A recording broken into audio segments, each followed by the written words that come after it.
Hey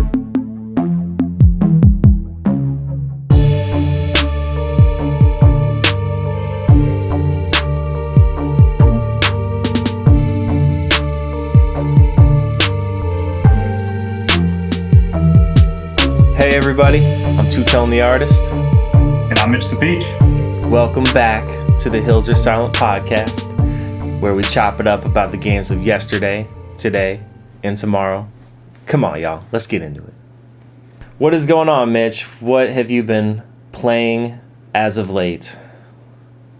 You know me at this point. I'm into another JRPG, actually. I told myself I was going to take a little break, which I did. I recall that.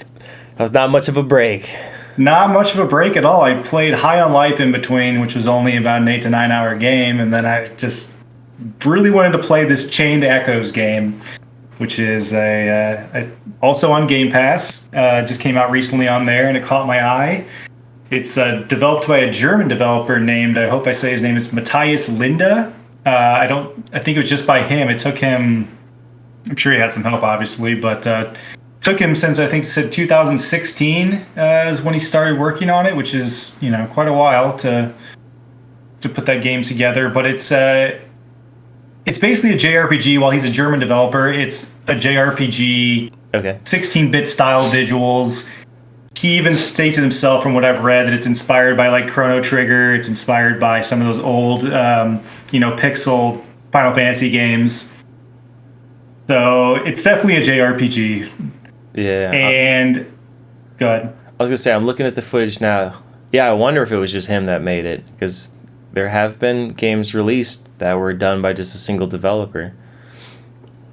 The developer's only listed as him, so I think it may have just been him, which is very impressive, because honestly, it's a super charming game and very well done. And it kind of, while it's a JRPG and they're long, takes about 30 to 40 hours I looked up to beat, which is, I guess, a little shorter than the usual I play and have to grind through. Yeah. It took me about 55, I said, for Ni no Kuni.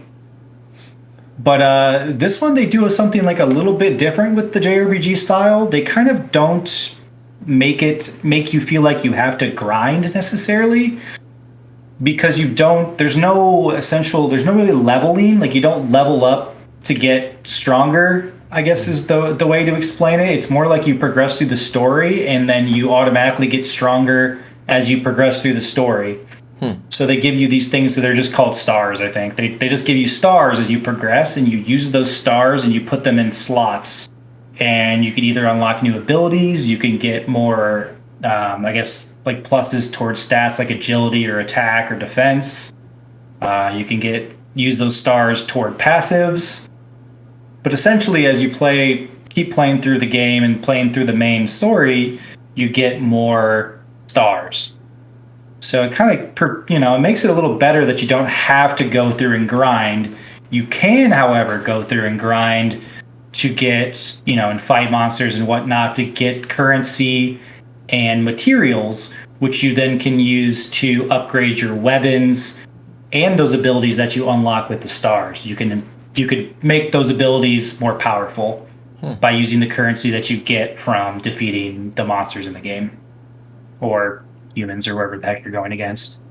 Yeah, that's a much better approach, in my opinion.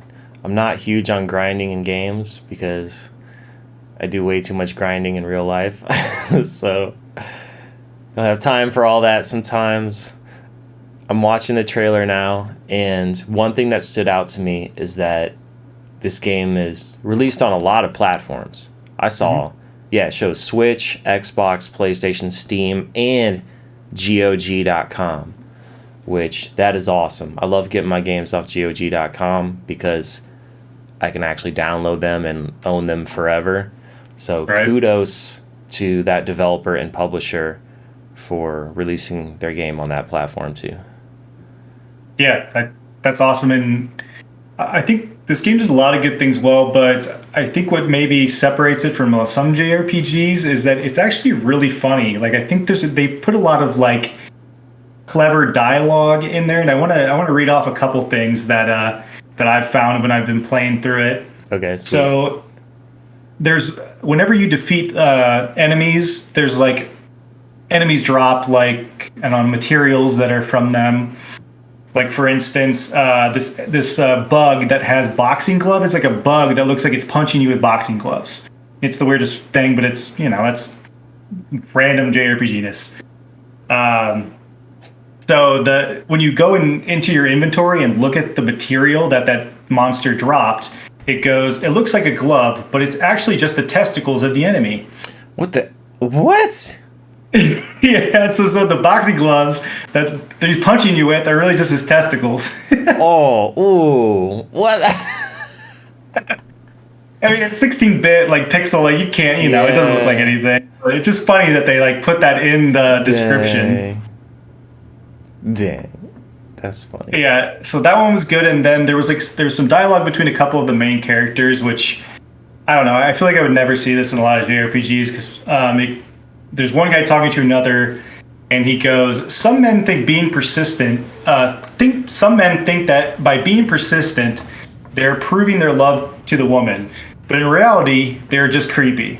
And he goes, "Don't be creepy, Glenn."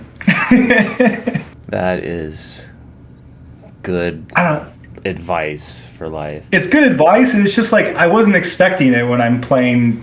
When I'm playing this game, I think a lot of JRPGs are very serious, and they kind of put a funny spin on a lot of their dialogue and their item descriptions.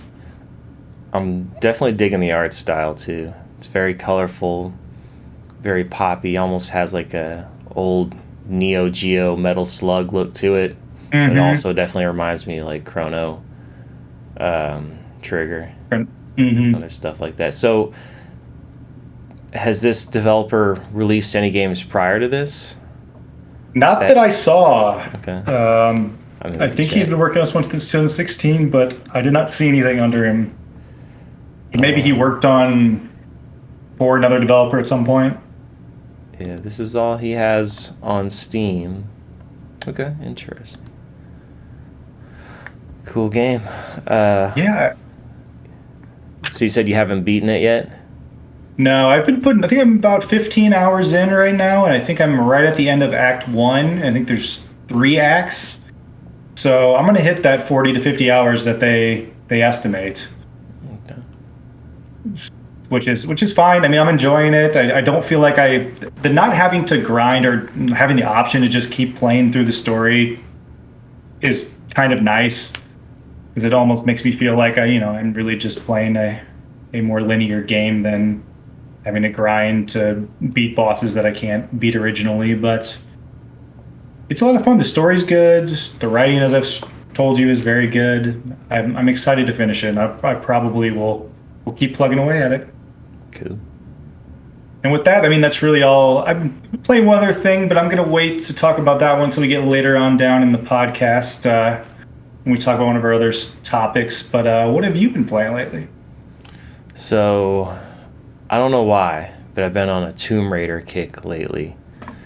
And I never beat the reboot that came out in 2013.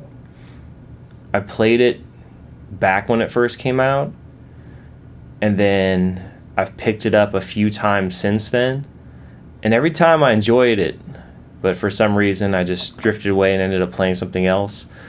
So I definitely want to play through this all the way till the end. Now, right now, I own it on PlayStation 3, but I think I'm going to end up switching over to either PC or getting the PlayStation 4 Definitive Edition version, just so I can get some better frame rate, some better resolution. I know we were talking about that on a previous episode on like what's the bare minimum resolution and frame rate you can stand. And when it's an older game on an older platform, usually I'm a little more lenient. Like, I get it, most PlayStation 3 games are 720p resolution and oftentimes don't even hit 30 frames per second. But this game, knowing that you had other options. yeah, knowing that there are other options, I'm probably going to go with one of those other options. But anyway, until I pick up either a PC copy or a PlayStation 4 copy, I hopped on it the other night, and just for kicks, anytime I load up an old PlayStation 3 game, I just out of habit click on the multiplayer. But this is the PlayStation 3 we're talking about. Like, most of these servers are shut down, or there's just nobody playing them on PS3. So usually I'll hit the multiplayer button. It'll sit there loading for a second, say no games found, or it'll put me in a lobby by myself where I'll sit for 5 minutes to see if anybody joins, and they never do. So I did that with this game, and as soon as I clicked the multiplayer button, it put me right into a game with other people. And I was like, what? Whoa, there's people actually still playing this? Okay. And mind you, this was like Wednesday at 11 p.m. Yeah. Like, who else on this earth is... Not even a weekend. Yeah, who else is on this earth is like, it's Wednesday night, I'm going to play some old Tomb Raider on PlayStation 3. So yeah, it dumped me right in the game. I never played the multiplayer, and it actually was really good. The first lobby I joined was lagging like crazy. The game was so choppy, and I was thinking to myself, it could not have been this bad when the game first came out. Because sometimes we look through things with rose-colored glasses. We're like, yeah, man, multiplayer used to be so good on that game. And then you go back and play it, and you're like, how did we ever play this? Right. So I know some PS3 games are run really crappy and are really rough, especially on multiplayer. But I was like, I don't think games were typically this bad 10 years ago. That seems like it was borderline unplayable. Yeah, and it was. I mean, I was getting the sense for the mechanics and kind of checking out the levels, and that was cool. And then eventually I joined a different lobby, and it was running way smoother. And in that previous lobby, it was glitching out like crazy too. At one point, nobody could actually cause damage to anyone anymore. So we're all running around just shooting each other, and everybody has infinite health. And I'm just like, what the heck is going on? Finally, when the round ended and the next round started, it fixed itself. But yeah, I was like, wow, this is rough. Anyway, so I joined another lobby. It was running much more smoothly, and it was a very enjoyable game. Nice. And then I ended up rejoining the previous lobby, and whoever was in that game with horrible connection must have left, because then that lobby was running smooth again. Yeah, I wonder if it's not dedicated servers. It's more of like maybe one person that was in there was the lobby host, and he must have had a pretty bad connection. Yeah, and I know it's not dedicated servers because at one point it even said that. It was like switching hosts or whatever mid-game. Oh, okay. Yeah. So, which I'm really fascinated about that, and would like to know what games are on dedicated servers. What games, like how does all that work? I know that big games that release nowadays, they have dedicated servers that host all the matches. So basically everyone's getting a good connection, and nobody has like a host advantage because they're the one hosting, or nobody's having a bad time because it's all being run on these blazing fast servers. But the issue with that is those servers are very expensive to keep running. So eventually that company is going to stop supporting the servers, and then that's going to kill the multiplayer for a game. So a lot of these old PlayStation 3 games that you can still go online with, is it that there's still servers running? Is it that the game publisher, after all these years, still has like at least one or two servers that they've got going? Mm-hmm. Or is it that from the get-go that game was, I guess, peer hosted, where the people playing are hosting the game and everyone's just connecting to each other? Or is it that at one point it was on dedicated servers, and then it was easy enough for the developer to transition it off of the dedicated servers to just like people hosting the games themselves? And another thing, when it is people just hosting themselves, how are you finding matches? Like, how does all that technology work? Is there still at least one server that does the work of connecting people, but the game itself is actually hosted? I think that has to be it. Funny thing, because Halo 2, going back to one of my favorite games, Halo 2 they were not dedicated servers. They were hosted by a member of the lobby in their matchmaking. Mm-hmm. So somehow Halo 2 would have to match people together, but it would also have to pick a host once you're in the lobby. Yeah. And that's what I'm And wondering. Is that all being done just on the consoles themselves, or is there like a middleman server that's managing all that? yeah, I wonder if it's something with maybe like the online service, like the Xbox Live online service or the PlayStation Online. Oh, Funny thing with yeah. Halo 2 though was there was a thing called lag switching.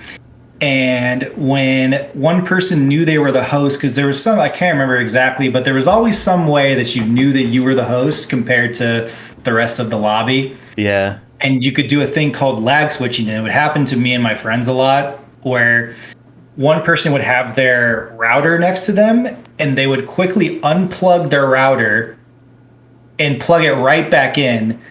And when that happened, they were the host, so they would load back in quicker and could basically go in and kill people before the other people loaded back into the game. Whoa, what a sneaky trick. It wasn't very long, but there was probably a good like 10, 15 seconds where the host gets in quicker, but the other people are still waiting because they're waiting on the host's internet connection to be back stable. But the host can run around and the people are just standing there not moving and they can get easy kills. Man, the sneaky, conniving people that sit there and figure that out just so they there can was so cheat much at the game. so much of that crap in Halo. Yeah, but anyway, yeah, that was my experience with Tomb Raider. Jumping into multiplayer, it actually was a lot of fun, and I didn't even realize that game had multiplayer. I didn't either. Yeah, They actually gave away all three of those games on, I think, kind of recently on Epic Game Store. really? Dang. Like the three newest ones, I want to say. Ooh, I missed out on that. Recent reboot. They might be on Game Pass too. I know at least a couple of them are, but Yeah. but I hate the Epic Game Store, and I'd rather not play games there if I don't have to. Yeah, I feel you. So, when it comes to beating games, oftentimes games will have a new game plus feature. That's where you play through an entire campaign, level your character up, and then after you complete the game, you can start the single player campaign over again as a new game plus, and then you get to keep all your upgrades and stuff, and then you play through the campaign again, either unlocking more upgrades if you haven't unlocked everything or continuing to level up your character. So I always thought that was a cool feature, but in practice, thinking back on it, I was like, have I ever actually started a new game plus, or have I just beaten a game, been like, oh yeah, and then just moved on to the next thing? So my question to you, Mitch, is have you ever actually done that? Have you ever actually started a new game plus, and what was your experience like? That's funny. I was at lunch today. I was talking to a couple of my buddies who are also gamers. I asked them that question as well because I was genuinely curious after you posed it to me in our before we started today. And no, there's only one. Okay, not no, but my friends have not. Okay. And I had only started one game in New Plus. And in general, for me, like I don't like to replay games all that often. I have so many in my backlog. I don't really have the time to go back and play one I already beat. Same here. Unless it's really, really, really good. Exactly. Unless it's really good. And one of the games that is probably one of my favorites is The Witcher 3. Okay. And that is one I did want to go back and play on New Game Plus. And I did. But not for very long. So So like you mentioned with New Game Plus, I got all my upgrades, all my stats, everything from the end game moved over to, when I started over. I actually just bought the DLC, so I figured to myself, I love this game, I'm going to play it over again, and then run into the DLC after. Ah, okay.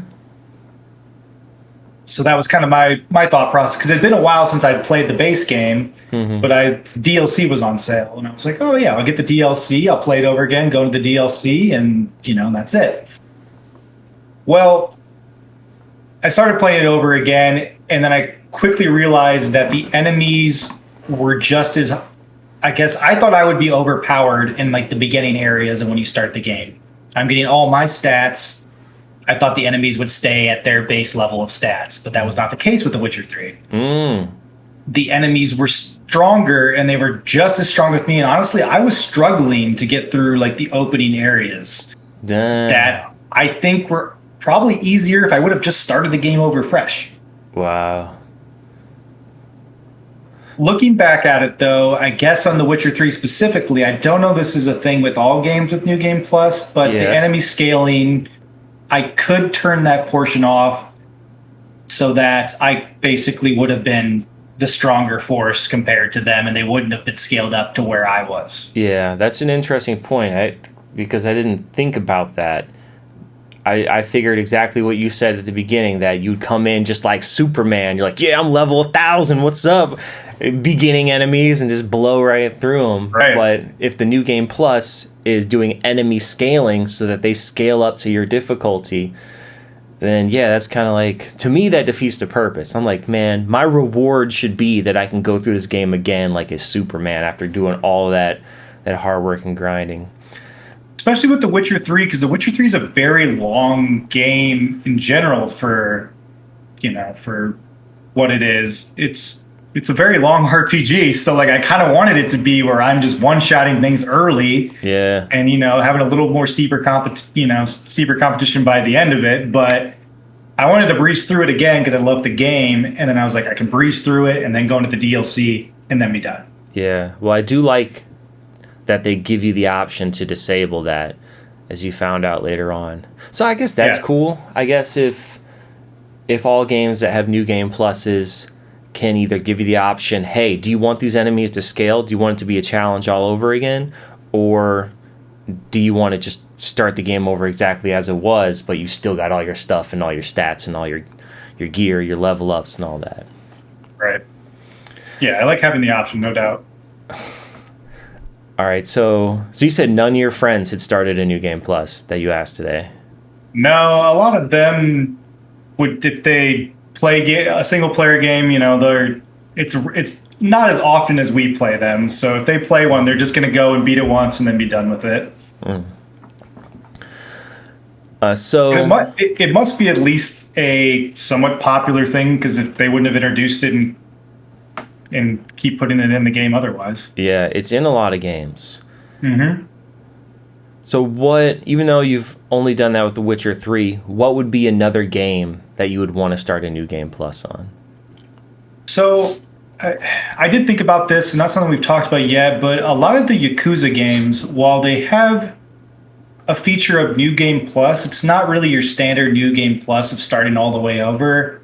A lot of the time you can just you can join back in from where you ended as the game ended with the same stats that you had. But it kind of just gives you an opportunity to go back in and finish all those side quests that the Yakuza games have. Okay, I see, yeah. That's something I do like to do, which I don't really consider that as a New Game Plus to me, but even if they do, that's just me wanting to go back and finish side quests that I didn't get to do, because a lot of the Yakuza side quests are funny. Like, they're really well written and have nothing to do with the main story. They're just funny little side things, and that's something I will go back and do if when given the opportunity, and if I'm not burnt out of the game by then. Yeah.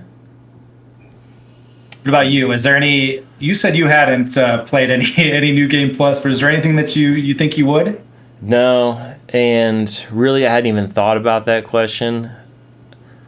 But Yakuza is a good pick. I think any game, any like third person kind of beat 'em up game like that would be much more fun to go through with a New Game Plus. Like Yakuza, definitely, especially because that's a long game, and that's a long grind to unlock all the moves. So that would be great to be able to start over with a New Game Plus, or like something maybe like Devil May Cry, where you can just start out at the beginning with all the weapons unlocked and all the guns and stuff. Yeah, that's a good one too. So speaking of long games, you and I are always talking about how long games are. I'm always fascinated by that.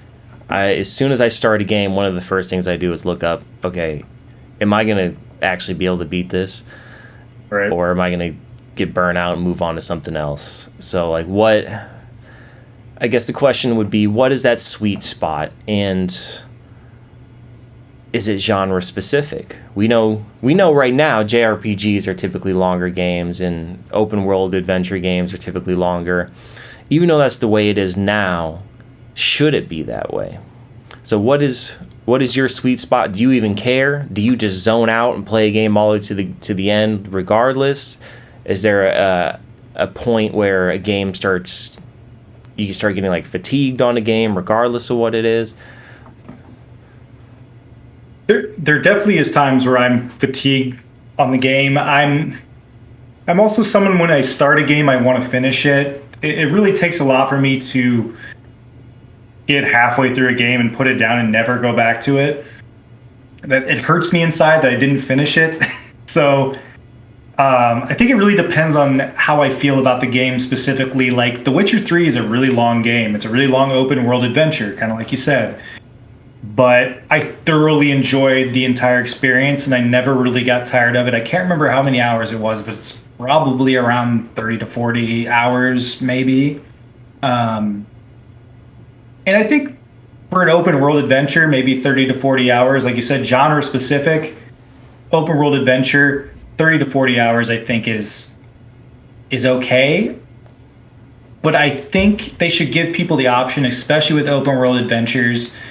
If you want to just burn through the main story, you can do that, and it'll be a shorter experience.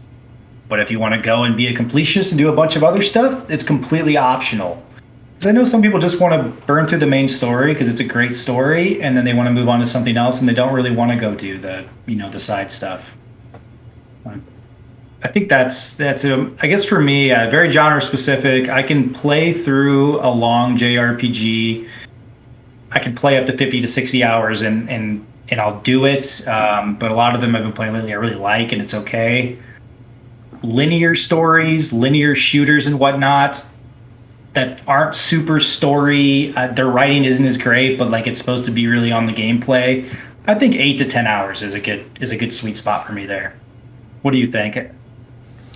Yeah, for me, it depends on my mood in the game, because if it's a game that's just okay to me, like I like it but I'm not in love with it, I would be totally cool with it being like a 6 to 8 hour campaign, just a quick short game, and I'll still feel like I get my money's worth. Like I don't have to have a 100-hour game to feel like I'm getting my money's worth for a game, especially if that 6 to 8 hours is just very well done, good story, lots of switch up when it comes to the gameplay mechanics, different levels, different enemies. For me, though, if it's a great game, I think that 12 to 15 hour mark, and I get my fill of it. I see everything that there is to see, and at that point, I feel like I'm fully satisfied with my experience. And the absolute longest I can typically stand in a game is probably like between 20 and 25 hours. After it passes the 25-hour mark, I'm like, nah, dude. This needs to end. Like, this is not my one game that I'm gonna play this year. Yeah, well, Persona 5, you might be that might be a couple year game for you. Yeah, I've already sat that one down for a while. I think I am like 12 or 13 hours into that one, and right now it's on ice while I play some other stuff and cleanse my palate before I come back to it. Mm-hmm. If you would have asked me this years ago, I probably would have given you a different answer. Probably wouldn't have minded games being so long, because there's definitely games longer than 25 hours that I've sat through and finished. But also, when I was younger, I had more time to play games, and there were less games coming out. At least it felt like that anyway. That's a good point. Like nowadays, it's like just every week some new amazing game is coming out. It's some huge epic or some persistent online game that you got to live in, and it's ever changing. If you're not playing it every day, you're missing out on stuff. And that, while that's great and all, I don't have the time that I used to. So for me, that's hard for me to jump into. So I prefer more bite-sized stuff, and I think that's why I've always gravitated towards first-person shooters, because typically their campaigns are shorter, or their multiplayer is something you can jump in and out of, or third-person action games that are not necessarily open world. I think I gravitate more toward, obviously, I've talked a lot about them, JRPGs. They're kind of my bread and butter. They're what I play a lot of. And I don't know, I almost embrace the grind, embrace the, how many hours I have to put into it, just because a lot of times the stories are so well written and the characters are really developed well. And I don't know, it is a challenge, and it does really put me back as far as my backlog is concerned, because I can really only play so much to get those games. I can't really mix a lot of other stuff in. But I don't know. There's just something about those games. They really draw me in. I don't know if it's just the worlds that they create or the dialogue that they put in, the story. But unfortunately, those are the games that I love most right now. Yeah, but I enjoy the fact that you're into those games, because then I get to sit down on the podcast and hear about these games that I normally wouldn't play myself, but they still pique my interest. I'm still curious about them. So yeah, but I guess I live vicariously through you in learning about all these JRPGs, like the one you talked about today, Chained Echoes. I didn't even know that game existed. So that was all fresh to me. So It was pretty cool learning about that game. Yeah, I think with this podcast we've talked about, we bounce off each other well as far as what I play and what you play. We have the same taste with a lot of things. We also have somewhat different tastes in other areas. That it's nice to be able to see what you're playing and what I'm playing, and see a different point of view in gaming, I guess. Yeah, absolutely. All right, so you were telling me, I'm so out of the loop. You were telling me that Xbox had their developer direct. So what even is that? So this is new for Xbox. They typically don't do this, but I guess since they acquired Bethesda, they really wanted to put something together at the start of the new year, because usually they do something in the summer, like a big summer game festival thing, which is always revolved around the big gaming expos that are usually around that time. But since COVID, things kind of switched off. Everything kind of started going online, and they didn't really go to convention centers and do a lot of those big presentations. So they did this wholly online. It was a developer direct with both Xbox and, of course, Bethesda, who is now under Xbox. And it was all just based on games that were coming out in the near future. It was pretty short. I was kind of surprised how short it was. Oh. Given that they really put a lot of, a lot of marketing into it to go and say, hey, this is going to be happening. It's a big thing. We're going to announce some new stuff. But there wasn't a whole lot of new stuff in there. There were a couple of things to note. There was majority of the things I already knew were coming out. They didn't really touch on anything like Starfield, which is the big Bethesda RPG that's coming out. But one of the things I do want to highlight that they did talk about, speaking of new games coming out all the time and having so many options, Hi-Fi Rush is a game that nobody knew was coming. It was pretty crazy what they did. It was actually announced during the developer direct itself, and once the trailer was done, they're like, oh, by the way, it's available on Game Pass right now today. Go ahead and download it. And I've never really seen that happen as far as a pretty expansive game. It's developed by it's developed by Tango Gameworks, who are the people that made, as we talked about last week, one of the games we do not like, The Evil Within 2, and Ghostwire Tokyo as well.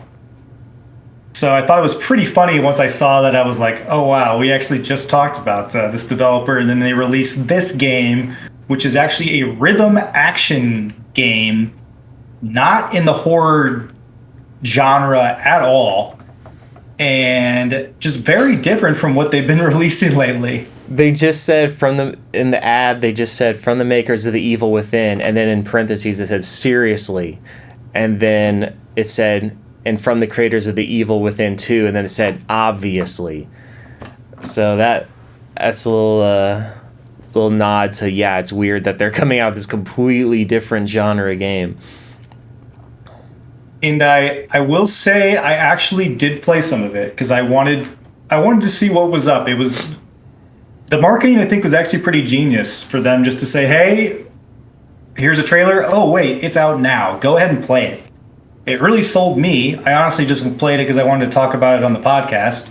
But I've really enjoyed what I've played so far. Oh, nice. So it's a rhythm game, and every attack you do is on beat. They're always playing music and during as you're playing through the game, and every attack you do is already on beat, but you can do more damage if you have a perfect, like if you attack on a perfect beat. So they're like your heavy attacks, they have a little like, you know, like a little metronome type thing where you can like time it to where you're attacking on beat. And you're facing enemies like almost like a Sunset Overdrive. It really reminds me of a Sunset Overdrive as far as the art style and whatnot. But yeah, just a third person action beat 'em up where you're just, you know, you're swinging at little robot guys and there's always music going on and you're attacking on beat, and it's kind of, you know, it's kind of fun, kind of vibey. It feels good to hit the enemies and you know, while you're dancing to the music and whatnot. So it's a clever game. I mean, I think the story's a little ridiculous, but I mean, for something that nobody knew was coming out and they just went ahead and released it, I've enjoyed it so far. I'll probably sink some more hours into it. It does look interesting, and I did not realize it was like a rhythm action game, which Yep. those types of games always intrigue me. A part of me is like, that's cool, and if done right, I think that would be a lot of fun. But I've also played some terrible games that have tried to incorporate rhythm into the fighting, such as Def Jam Icon comes to mind. That was a fighting game where all your attacks had to be to the beat, but it's like slow hip hop songs, so the game was just like a slog to get through. Yeah, that's a bad one. Yeah. I like this one though, because while you do more damage, I guess the more your attacks are on perfect beat or what they consider perfect beat, it doesn't like pressure you. Like you could still get through fights without doing that, because everything they tell you at the beginning, every attack you do is already technically on beat. But then there's such a thing as like a perfect attack or a perfect on beat, I was a little intimidated at first too, because it's not really my thing. I kind of just want to go in and do damage the way I want to. I don't want to have to worry about another factor. But once I started running with it, it was fine. It was fun. Yeah, I am interested in this. I'll have to check it out. I definitely see what you're saying as far as the art style comparison to Sunset Overdrive. Sunset Overdrive, yeah. And while I was watching the developer direct on Twitch, a lot of people right away were like, "Oh, Sunset Overdrive 2!" Like people thought that's what it was right away. Huh. Yeah, I might check this one out. It kind of also reminds me of Jet Set Radio or Jet Grind Radio. Yeah, Jet Set Radio Future, is that what it's called? Something like Yeah. That? That's a good comparison too. Yeah, I think it's worth, you know, just putting an hour or so in, seeing how you feel about it. I don't think it's going to, I haven't looked up how long it is, but I highly doubt it's very long. Only a $40 retailed game, but again, on Game Pass, so all I had to do was download it, which is great.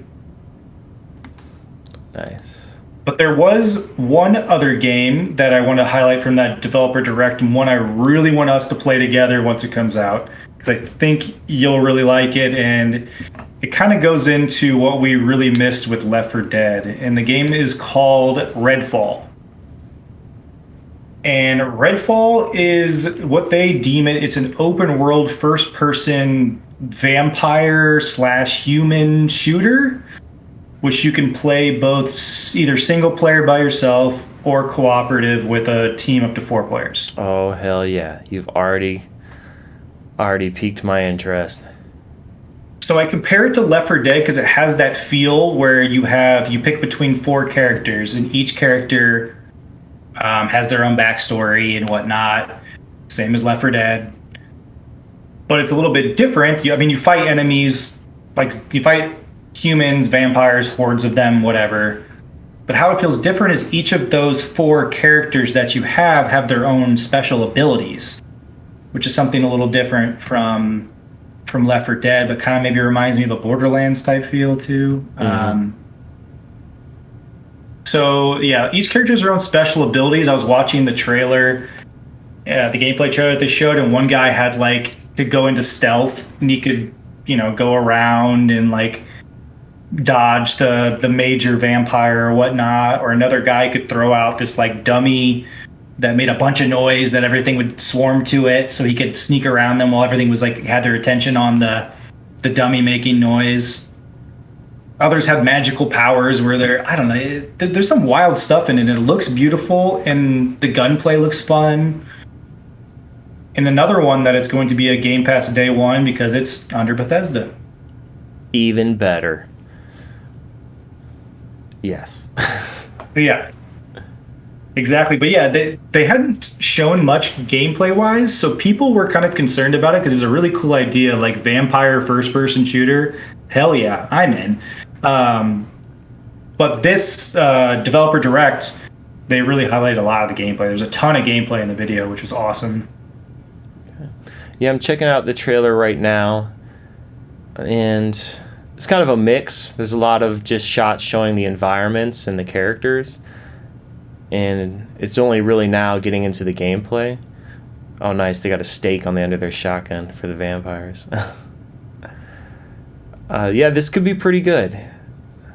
I'm getting Left 4 Dead vibes. I'm getting maybe even a little Call of Duty Zombies vibes from it. Yeah.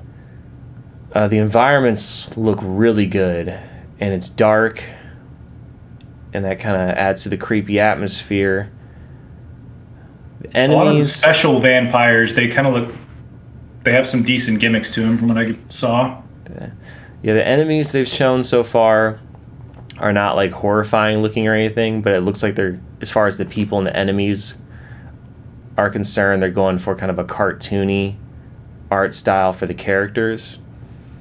So, yeah, I'll wait and see on this one. I'm not huge into the art style because I kind of prefer more realistic or sure creepy looking stuff, and this one's kind of like got that cartoony Overwatch style to it, which I'm not a fan of, but I know a lot of people love that. But if it's got it where it counts in the gameplay, this would definitely be one to crank through co-op. And if it's not super long, then then even if it's decent, also true. I'm down to crank through some co-op. There you go. Yeah, I wonder. I haven't looked up anything prior to this, but I'm curious what the story is really all about. Yeah, I'm not super certain on the story elements, but I know there is a full-fledged story along with a lot of side quests that really have their own story along with them. So, yeah, I think they've done a lot as far as both gameplay and story is concerned. So, could be a fun one, but yeah, we'll find out. Okay, cool. As far as other stuff with the developer direct, though, that's really it. I mean, other things were nothing that really caught my eye. There's some Minecraft stuff. There was some Elder Scrolls Online stuff, but it really wasn't that long. I think they only highlighted 6 games totals, maybe a little more, but a lot of things we already knew about. Yeah. Cool, man. Wait, how long would you say it was? It was like an hour showcase? Half an hour? Yeah, I think it was like 45 minutes to an hour. Okay. Which is fine. It just wasn't... I thought they were going to highlight more newer stuff, but it was really only things that there's only one thing I had not heard of prior to that developer direct, and it was the one that they released the day they announced it. All right. Cool. All right, man. We are hitting the 45-minute mark, so I think we're going to wrap it up here. Sounds good. Definitely learned about some new games today that I was not even aware of. Were not even on my radar, so that's always good. Thank you, everybody, for joining us. Thanks even more if you made it all the way to the end. You can find all our episodes on Spotify, Apple Music, as well as YouTube. Mitch, you want to let them know about our social media areas they can find us at? Definitely, absolutely. You can find us on all of our social media accounts. Our Twitter is at The Hills Are Silent. Our Instagram is Instagram /Hills Are Silent. Our YouTube is at The Hills Are Silent. And we recently got a TikTok, and that is at The Hills Are Silent as well. If you have any questions or comments, you can send them to our email inbox. That is thehillsaresilent@gmail.com. We'll catch you on the next episode.